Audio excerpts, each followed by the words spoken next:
That's where Isaac Hunt's warehouses were. And that's the house right there with the purple roof.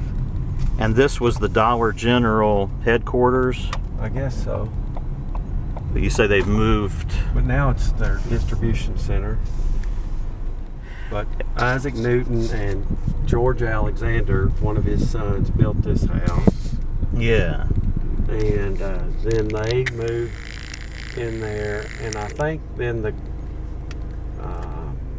maybe it was sold to a professor or someone, and also, but eventually the Grubbs owned it. So, Isaac Hunt's warehouses used to be right here. Right, that's right, just right there. And the guy, what's the Turner? L.L. Turner? J.L. Turner, I think. He started Dollar General store. And so you think Turner, the guy that founded Dollar General, might have back then been renting space from Isaac Hunt? That's right. Yeah. That's neat. Yeah.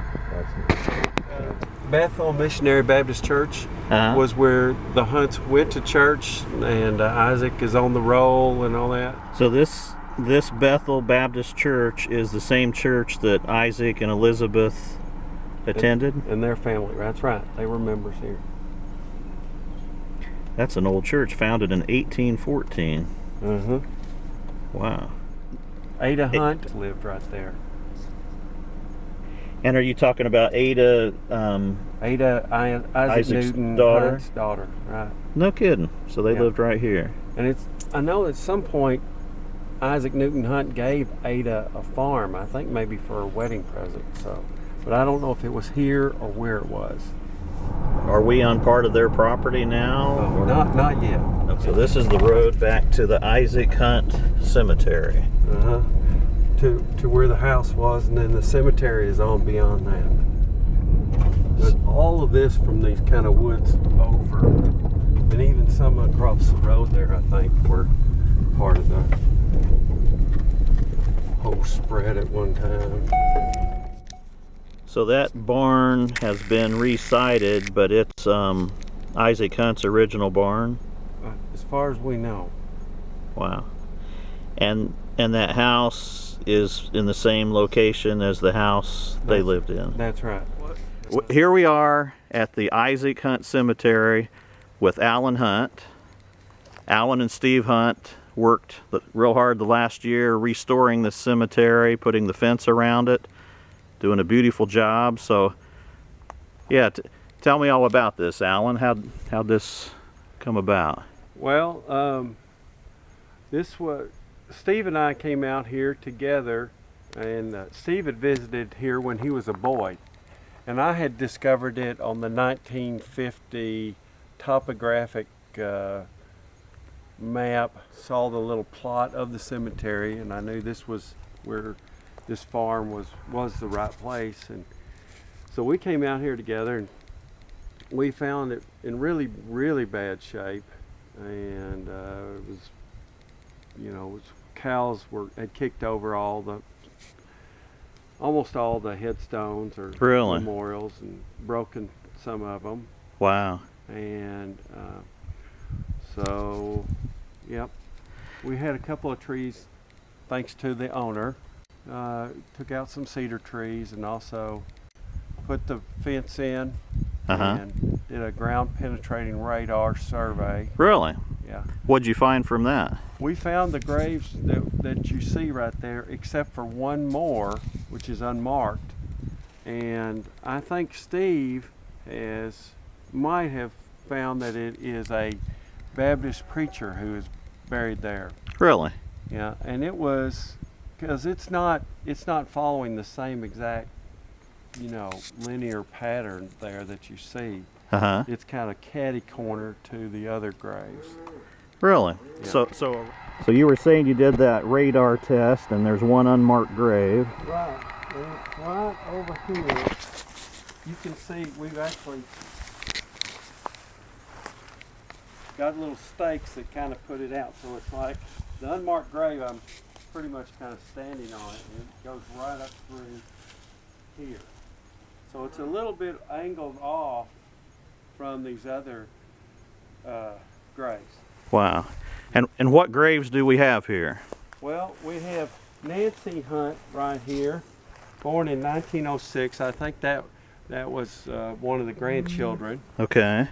And then we have Ralph Porter Hunt right here, who just died as an infant. Yeah. Okay. So that's another grandchild of Isaac and Elizabeth. Right. And then over here we have Lucy Hunt. This is interesting because Lucy Hunt was, now this is one of the children, these are actually children of Isaac and Elizabeth. Lucy Hunt lived was born in 71 and died in 1873. And then we also have Eva Hunt, born in 75 and died in 75. So just 2 months old, it looks like. Yeah. So that's two of Isaac and Elizabeth's Children. Okay. Yeah. And they're buried right here. And these are their footstones. You've always heard of headstones. Well, back then they had footstones and headstones. Yeah. As memorial stones. And then the big one here is Isaac and Elizabeth? Right. This is Isaac and Elizabeth. And in fact, this top stone wasn't even on the rest of it when we got here. Really? Yeah. The cattle had knocked it over? Knocked it over. Wow. And it has some really neat carving on it right through here. Kind of a vine or tree growing out of a pot. Hmm. And it's really nice memorial stone. It is. And then he was a Mason. He was. And he belonged to the local Mason chapter. Okay. Yeah. What'd you guys have to do? He was treasurer at one time. Oh, was he? Yeah. Okay. What'd you have to do to the stone to restore it? This one, we hired a company to come out here with a crane to pick this thing up. Really? Right. And there's some, and to glue it down and set it back on here.